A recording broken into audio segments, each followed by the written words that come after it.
Família, saudações especiais, de forma extensiva, de forma calorosa a todos aqueles nossos compatriotas, internautas, além fronteira e a nível interno, que nos acompanham incansavelmente.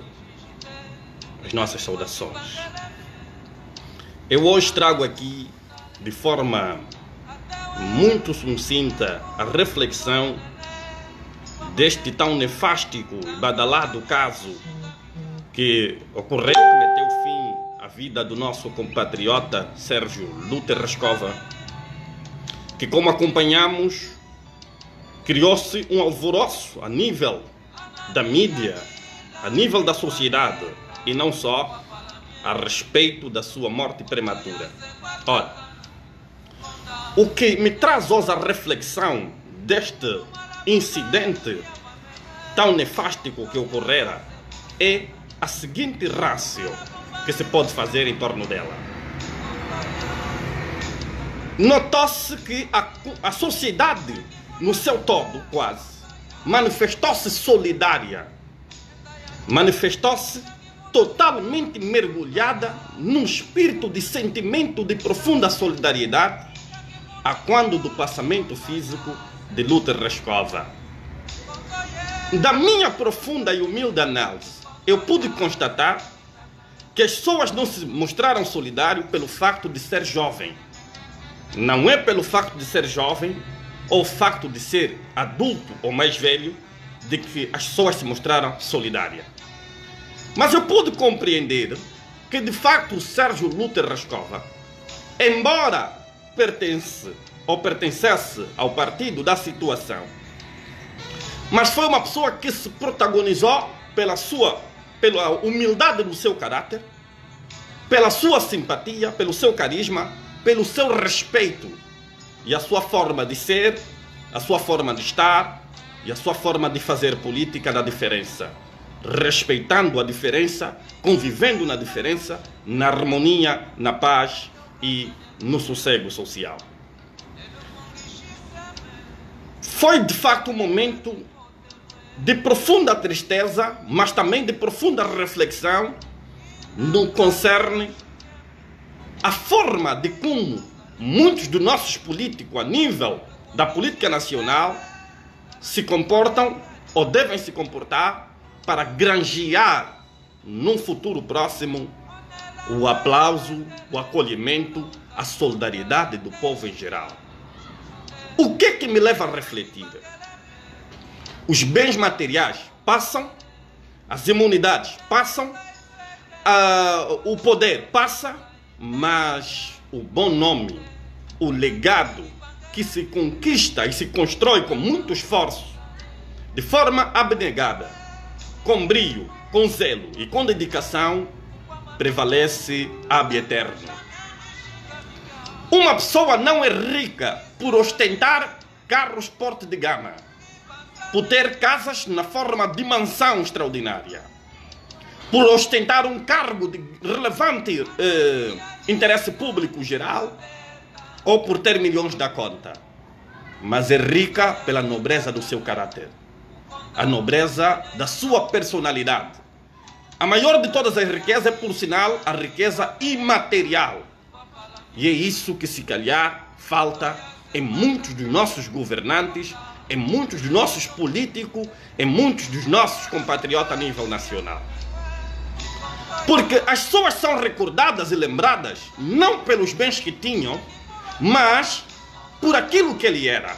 Quem foi fulano de tal?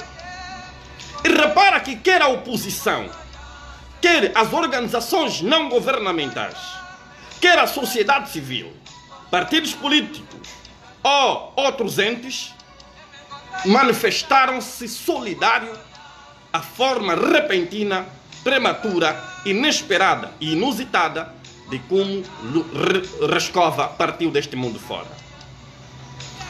Eu não sou do MPLA, o compatriota, e aliás, nem sequer algum dia tive algum contato direto com Rescova.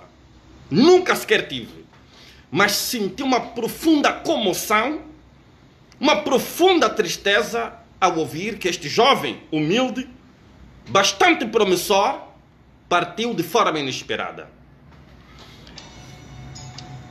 A minha grande indignação surge no seguinte facto. Se calhar alguns estavam a tentar levar este assunto numa outra ordem visionária, de tentar fazer parecer que como é que morre um jovem e os mais velhos caducos ou antiquados continuam ali.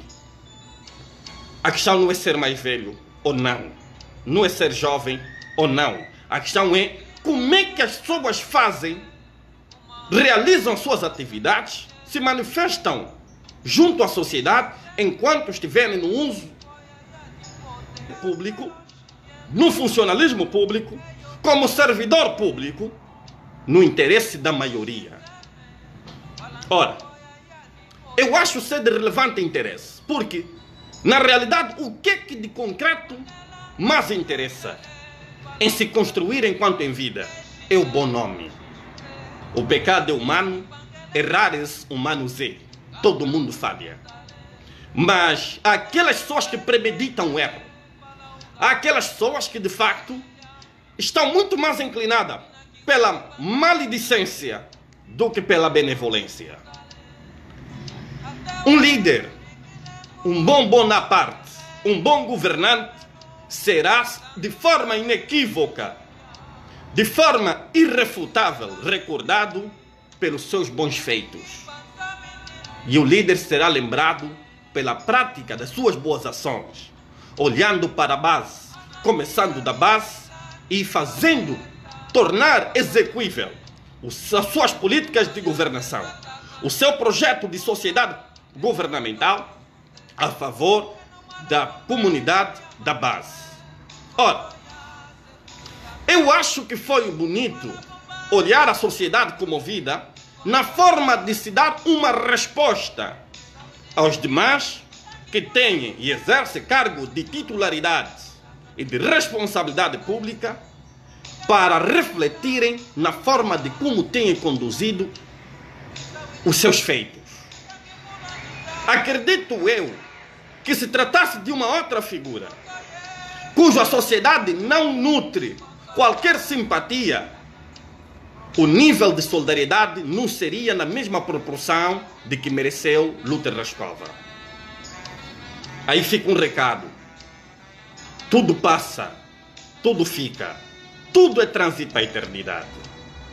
E as pessoas valem pelo seu bom nome, como nos exorta o livro bíblico, Eclesiástico capítulo 43, no versículo 11, 12 e seguinte, de que a maior riqueza que as pessoas têm enquanto em vida é o seu bom nome.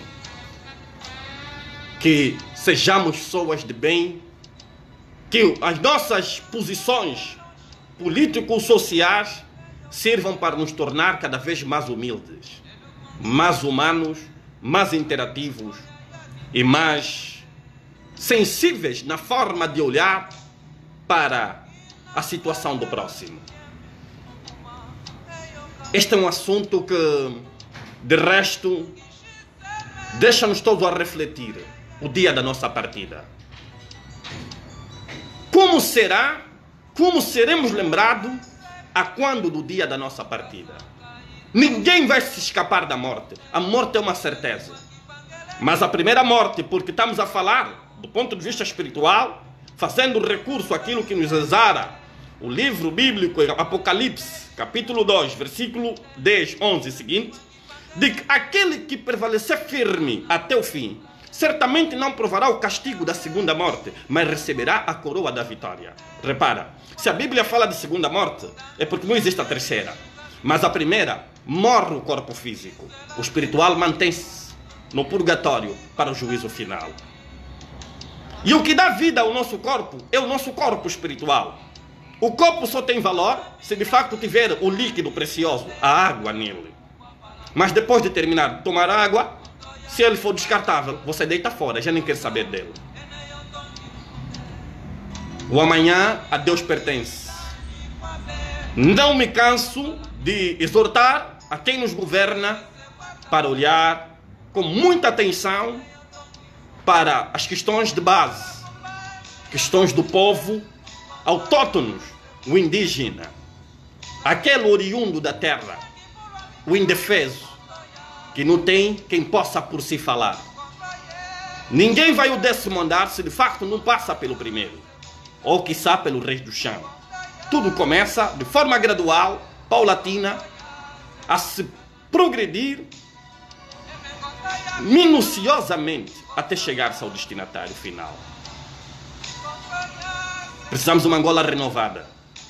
Administrar o bem da República não é para surrupiar em nome próprio, não é para decapitar ou delapidar, mas é para bem servir. O servo é aquele que veio para servir e não para ser servido. Precisamos construir uma nova ordem da consciência